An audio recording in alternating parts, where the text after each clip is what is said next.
And I really believe strongly that we're all better when we sometimes get out of our normal channel, that we can learn best practices, gain inspiration from watching what other industries do. And by the way, it doesn't even have to be fashion. It could be somebody is making car tires or toys. Hi, and welcome to Handbag Designer 101, the podcast with your host, Emily Blumenthal, handbag industry expert and the handbag fairy godmother. Each week, we uncover the stories behind the handbags we love, from the iconic brands and top designers to the creativity, craftsmanship, and culture that define the handbag world. Whether you're a designer, collector, or simply passionate about handbags, this is your front row seat to it all.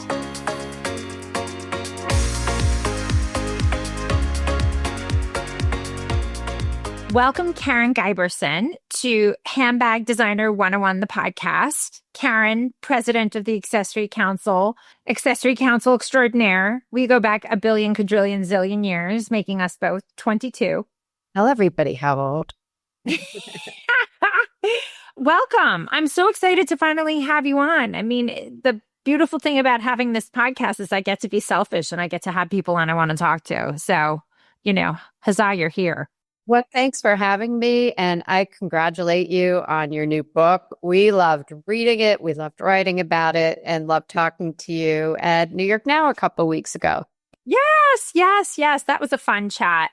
We are going to have the It Bag again at the next New York Now in February. So that is going to be exciting to keep this going. Can't wait to see.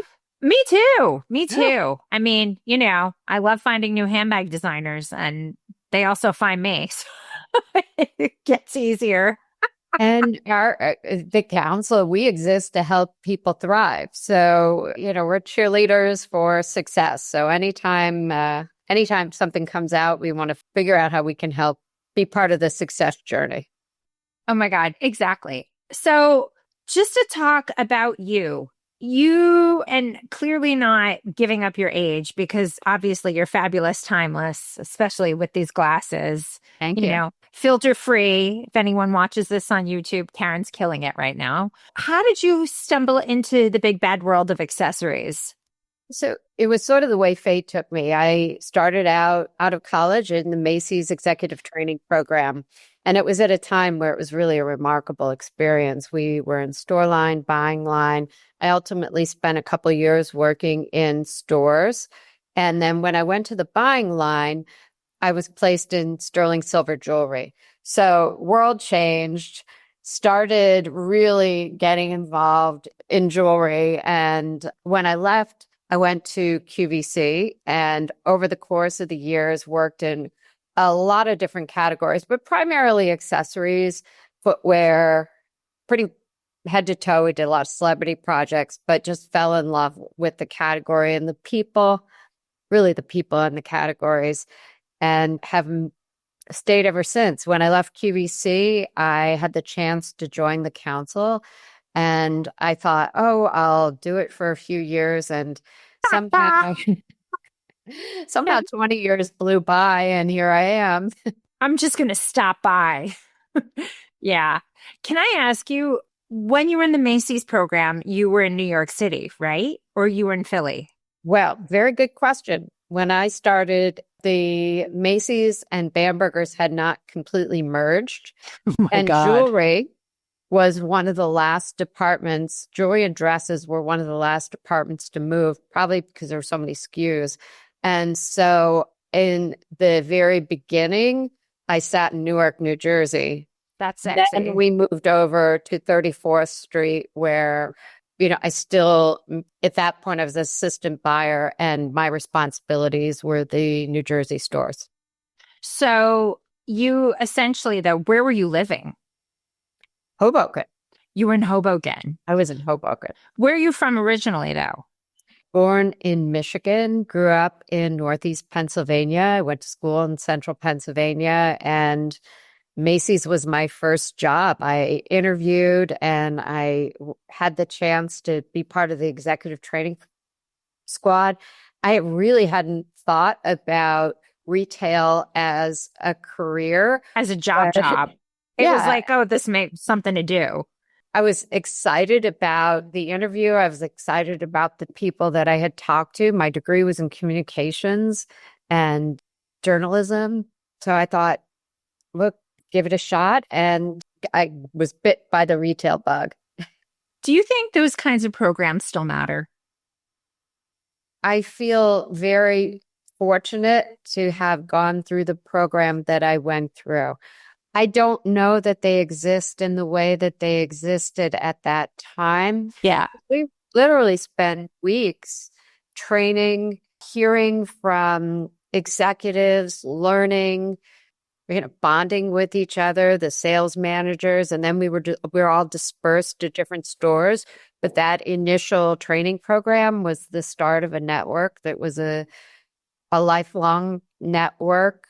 I still am in touch with people that I knew from my Training days at days. Macy's. So Yeah, the people who went through that was like retail boot camp. So you kind of have to bond with those people because that was from the people I know who went through it. It was proper rigor, hard, like know your numbers, know your math, know your retail math. Like it was no joke. Like a lot of people couldn't survive because it was so intense. It was like the version of working in an investment bank, but in retail and not getting paid the same.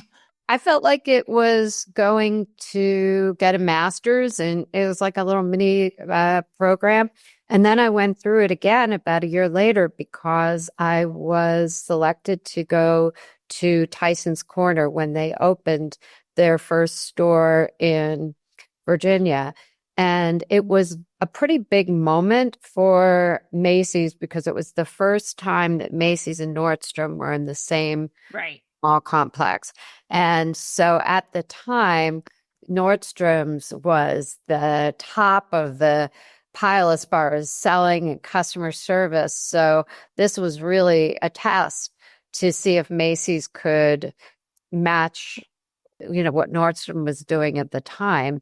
And so we went through training again, and it was a commission sales experience versus what I've been doing before. So I felt like I got a double dose of amazing training.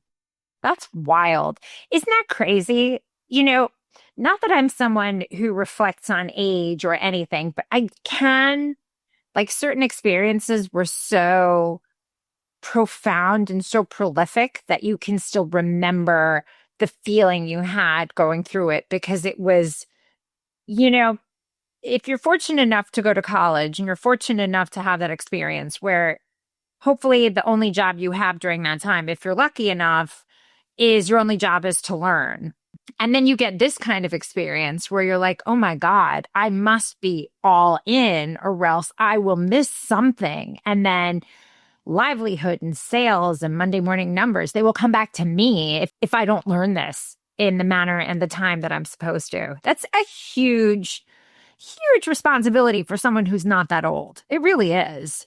No, but at the time I was in a group of people that were like me, and we're all just passionate young executives and sucked it in like a sponge. And then I got the chance to come back and work in the buying office, which, how lucky was I? Sterling jewelry. It was amazing. Did you have a choice to get into jewelry, or there was an opportunity, or there was like, okay, we have jewelry. Do you want to take it? How did it work? Well, at the time, they used to call it you were released to interview. So I think that meant you had kind of hit your mark as a sales manager. So I was released, and they sent you to interview with buyers who had openings. And I had my there was an opening in the jewelry department, and that is where I landed. So as a result of that, was that something you were like, okay, I can totally become fluent in this. I definitely see myself becoming passionate, because I know who've been released into dishware and knitwear. And I mean, Macy's is a gigantic retail operation. You could essentially fall into something, like, I don't know, outdoor tires, not that they'd have it there, but, that could end up becoming your quote unquote level of expertise. The karma god sent me to jewelry. And you're absolutely right. I could have ended up in towels and had a very different kind of career, but the job was open in jewelry. I hit it off with the buyer, and the rest was history. To go from New York City, though, to go to Westchester, Pennsylvania, and I say that with a pause because those who don't know where QVC is, it is not Westchester, New York. It is Westchester, Pennsylvania. I was lucky enough to go on QVC 100 million years ago. It is a campus. It is its own entity. You go there, like, that's it. You're in QVC land. It's at that time, though, shopping TV was not as, I don't know, I don't want to say socially acceptable, but now retail is retail. Sales are sales. Like, you get celebrities who are willing to go on. Then it was perceived very middle America, and it was still obviously volume driven and successful in its own right. Was that hard for you to mentally be like, okay, I'm fabulous, I'm at Macy's, now I'm going to QVC? Or were you like, bring it on, I'm from Pennsylvania, I'm coming home? It was a combination. I was lucky because when I got to QVC, I did have a choice. I had a choice to be in the jewelry department or to go into fashion. And I decided to go into fashion to broaden my experience and my background. And I was excited about it because I had gone to school for communications and there you go, theater arts. So here we are. I love retail. This is live retail. It's, the theater of retail. And so it felt for me like I was doing something with my education and what I had been doing for a career. I think my first aha moments were that the quality of the product that we were selling at QVC was superior to what was something I would have found in the store. Right. Because they were so particular about making sure that it exceeded expectations, because there was already a stigma about shopping on TV. In the early days, no one wanted to, I shouldn't say no one, many people didn't want to sell on QVC, certainly not any designer of note or brand of note. They thought that it would denigrate their brand or their reputation. So it was very hard initially. And I would say one of the other big aha moments that I had was, it was the first time in my career where I realized that, oh, those vendors aren't just being nice to me because I'm fabulous. They were being nice to me because I had access to help write orders. Exactly. And that it became very apparent quickly who my real friends were in that time. That's nuts. Yeah. And it was like kind of an instant clobber. I'm like, all right, I guess they're not so interested in, communicating. Isn't that crazy? Like, at that age to be like, wait a second, these aren't my friends. This is transactional.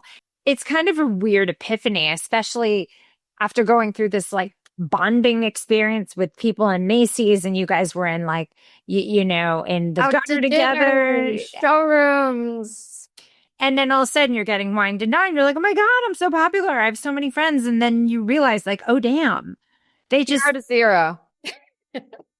But not everybody. No, of course not. Truly not everyone. There were some real relationships and real friendships that were established at that time. But to go from a store like Macy's, where people wanted to sell to, then to go to QVC was, it was definitely an adjustment. And then things changed there very quickly. So I remember the early days, and I have to say, it was those early days of having to work extra hard that got me where I am today. Of course.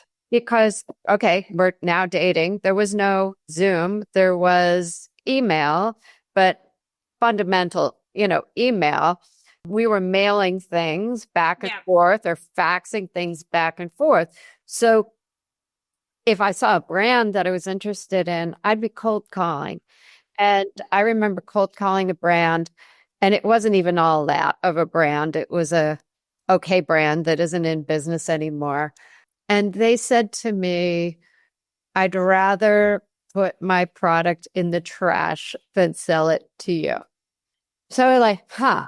How about that? I'm going to have to take a different approach here. And the approach that I took at that time, I was working in accessories. I saw a little teeny weeny ad in Women's Wear Daily. And one of my vendors, one of the people that would sell to us was a guy named Joel Pinsky, who had a company called Omega Belts. And I called Joel and I was like, hey, I see this accessory council thing being formed. How do I get to be a part of it? And my goal in doing it was purely like networking. People might still say no to me, but it's a lot harder to say no in person. Or at least I felt like if I could at least explain what was happening there, which was really exciting at the time, you would at least listen to me. Right. Where you might not have taken the call. And so that is how I started my journey with the Accessories Council. If you ever wanted to start a handbag line and didn't know where to start, this is for you. Living proof that independent designers can make it big. Emily Blumenthal is one prime example. If you had dreams of becoming a handbag designer and didn't know where to start, this is for you. If you have a handbag brand and are in need of strategy and direction, this is for you. I'm Emily Blumenthal, handbag fairy godmother and handbag designer expert, and this is Handbag Designer 101, the masterclass. Over the next 10 classes, I will break down everything you need to know how to make, market, and manufacture a handbag.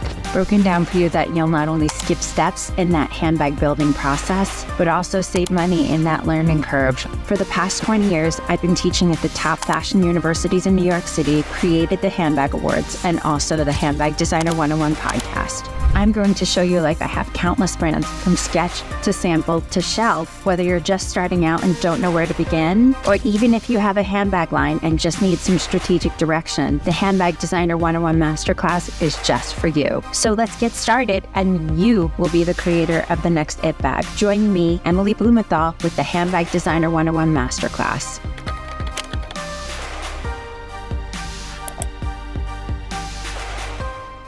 You're a clever bunny, Karen. Look at you. That's crazy. How you knew? You know, I mean, yes, of course. And like when people say, oh, it was luck. And, you know, luck, I think right time, right place obviously has something to do with it. But having the wherewithal to hustle, to make sure you are at the right place at the right time definitely speaks to you and your gumption and your ability to sniff out opportunity. And I think had you not had that experience at Macy's to see where the market would be going, and then going even further to go to QVC to understand what mass selling really is, I don't know if particularly, and I can't speak on your behalf, but I don't think you would have been able to see, like, hold on, this is needed. Like, there is a network that's needed to bring people together. Accessories historically has been a very splintered kind of industry. You know, again, speaking on behalf of handbags, the majority of people who were doing handbags in the advent of handbags were men. They were old school. They were, you know, people who came from different countries who were used to making things with their hands and then took over for their father's business. Very few were women. Very, very few. So, you know, to try and bring everybody together, having done so much history on the history of handbags, especially in New York, you know, even going back to the handbag tax that took place during World War II and having to pull back and things that made people have to think out of the box to bypass that handbag tax. Like the council, or there was a handbags association at the time. Yeah. They used to set the Market Week dates way back. Oh my God. So that's how the Market Week dates were set. Exactly. Yep. So, you know, all these things kind of fold into one and the other. I think, you know, the council is a very unique organization in that you have the eyes and ears of the bigger brands. And do we need to have something like this? I think so, because you know, it might be all the people from the industry, but all the people from the industry need a reason to come together. And somebody somewhere needs to be that person. Somebody needs to be that organization. So the fact that the council has become so ingrained in what accessory culture is about, I don't think it speaks to anything but you. That's you. You did this. Truly. I mean, not to do, fangirl stuff, but knowing and hearing your background, all this makes so much more sense as to how and why all this came to be. It's just like you saw it, you got it, and you realized we need this player and that player and this player, and then we need to bring it together. Were you the one who created the 𝐴CE Awards? No, the 𝐴CE Awards existed. So the council, from my early days, I quickly joined the board. And you were young then when you did. I was young. I became an officer. I was actively engaged and involved. And the 𝐴CE Awards started about 2 years after. This is why you had a day job. You were still doing this. Day job, and coming at QVC. I was at QVC. I was a board member. In fact, the 𝐴CE Awards will celebrate in 26 its 30th anniversary. And you've been with it for 2 minutes.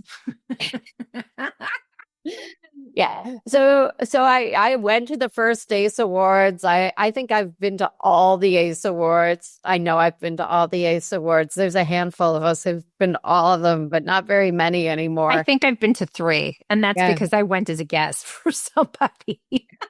It's exciting. It's our black tie. It's our gala. It's where we bring out our celebrities. It's also our most expensive event. Most of the events we do are either complimentary or really low cost. Yeah. 𝐴CE Awards is one of the platforms that the council was built on. It helps us generate money that we use for our operating budget. And it's also an extraordinary press event. That is what we exist to do, is try to sell more products and help our brands sell more product, whether they're large or small. We have members who are solo entrepreneurs all the way to some of the biggest companies in every category. And you said something, Emily, that was, I think, really poignant in our journey, is that we do work with a lot of different categories. And what I find is that categories tend to silo themselves. So footwear people stay in their footwear group. Optical people stay in the optical group. Bag people, jewelry people. I just was at a jewelry conference. I came in, it's obvious these people have known each other their whole careers. They may move companies, but they tend to stay in the industry. It's very off-putting as a new person to come to those events. I've been, as someone who's kind of done the crossover between toys and bags and retail and TV and all that, it's kind of scary to be the new person there because everybody knows everybody and they bounce from one company to the other. And true to form, silo is, I think, the perfect way to explain it. Well, I love the experience for many reasons. One, it forces me to learn and grow. So I always want to be learning and growing and gathering new information. I took a red eye last night. I was at a conference in the fine jewelry space. I learned so much in one day that I didn't know about the fine jewelry business. That just gave me insights. It'll help me be a better leader and help me steer our members. But the thing that I love about the council is we get to swirl it all up. We get to take the best of jewelry and the best of footwear and the best of bags, and we get to introduce people and cross-pollinate. And I really believe strongly that we're all better when we sometimes get out of our normal channel, that we can learn best practices, gain inspiration from watching what other industries do. And by the way, it doesn't even have to be fashion. It could be somebody is making car tires or toys. I was just going to say, yep. I mean, it's so fascinating. I've spoken with Beth from Circana, Beth Goldstein. She's one of my favorite people to talk to just because she's like bursting with like nuggets of this and data. Oh my God. Yeah. She's my statistic person. I message her. I'm like, do you have a quote for what's going on for the numbers here? Just let me know basics on how I can rephrase it. I love her. But like the influence, like how the car industry and the colors and certain shapes can then carry over to one. And so much of this always goes to accessories. Like that's the first one that gets hit because I think it's the easiest influence to be impacted. Like color here. I don't know. You would know better than I would, at least in terms of jewelry. Well, I think it's color. I think the different levels of the industry, high-end fashion down to mainstream, may adapt things in different ways. But basically, there's things we can all learn from each other, whether it's materials. Maybe there's something that's happening in the automotive industry that could be a great handbag, or there's technology in laser cutting that was never intended to be in jewelry, but have an application in there. Or there's best practices that we learn in shipping that we can share with others. So I always love to go to other industries whenever I can and try to immerse myself. When Project Accessory was on, which was the spinoff of Project Runway in 2012, I want to say, because I was involved with the casting, which is really funny. The handbag designers on there were from me. They had my book, which had just come out, that they all had to read. And then I was supposed to be one of their on-air talent people, but then they said I wasn't famous enough, which whatever, who cares? They're like, we'll have you on for the next season. I'm like, sure, sounds great. But I was their official blogger of that time. And Molly Sims was the host, Ariel Foxman, who was at InStyle at the time. Yeah. Kenneth Cole was one of the judges. And then they'd have a rotating person after that. And it was very, very interesting to someone who does what we do to really see the silos, as you said, that those skill sets within the accessory industry don't translate. They don't. It's very, very specific. It's like someone saying someone who's a fishmonger would know how to make a dessert. Just because it's food and you eat it doesn't mean that they're the same. You have the same qualifications to make it, right? So the show, I thought, while being part of it, was going to be flawed because someone who understands the last of a shoe will not understand the buckram functionality of a hat, will not understand the drop of a handbag, will not understand how to use a blowtorch for jewelry. It was one of those things that I saw. It was a really hard conversion from one to the other. And I'm sure you can speak to this. Just because it's accessories, like, people are all cousins. They are not brothers and sisters within this business. Yeah, there are manufacturing specifics that there is a reason why those silos build themselves up. Exactly. Each of the industries has a nuance or nuances about them that require expertise. I'm wearing a new pair of glasses. Glasses are, while they're fashionable and beautiful, they're also a medical device. So there are rules and regulations and considerations in the optical category that we don't have to worry about in scarves. Where footwear, you've got to worry about the last. It's got to fit. It's got to be comfortable. There's so much math in footwear, and people don't even realize that. Different considerations. I think it's one of the toughest businesses. I think so too, because of sizing and the sizing and the amount of units that you need. Jewelry's got a whole hill of other regulation. Depending on where your stones come from, to the variable cost of metals. Security issues that we don't have necessarily in other categories. But I still think that, if you get a great handbag person and a great jewelry person, you might end up with some killer hardware. There are combos that really work. And so when expanding a brand, if you're in bags and you want to go into another category, you might want to surround yourself with some of those experts who can help you avoid some of the pitfalls, or save you some time, save you some money. But maybe you don't want to have so much background there that you're not creative. Yeah. I have found, and Nancy Foreman of the Accessory Think Tank Another fab Oh my lady. God, I love her so much. I have my go-tos, my selfish go-tos for the podcast where I'm like, it's time to get a State of the Union. Let's see what's going on. But Nancy is always one of these very clever bunnies in that if there's extra material from bags, she's always like, we can convert this to jewelry, or the hardware of the handbag that could then be converted to jewelry. So there's very easy add-ons to not so much upsell your customer, but kind of make your brand more well-rounded.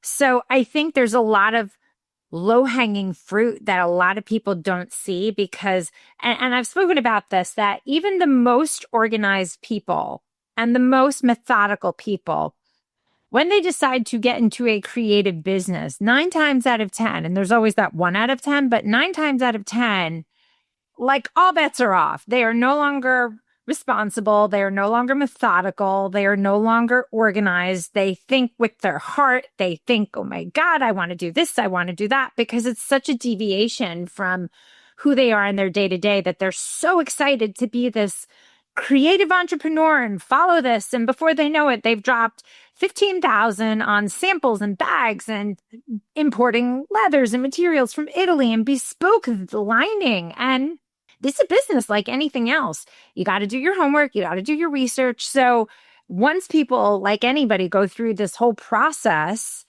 then they're able to say, okay, hold on, I've got something that I can move forward with. Like 𝐷, I'm probably pronouncing that. I adore her. I had her on my podcast.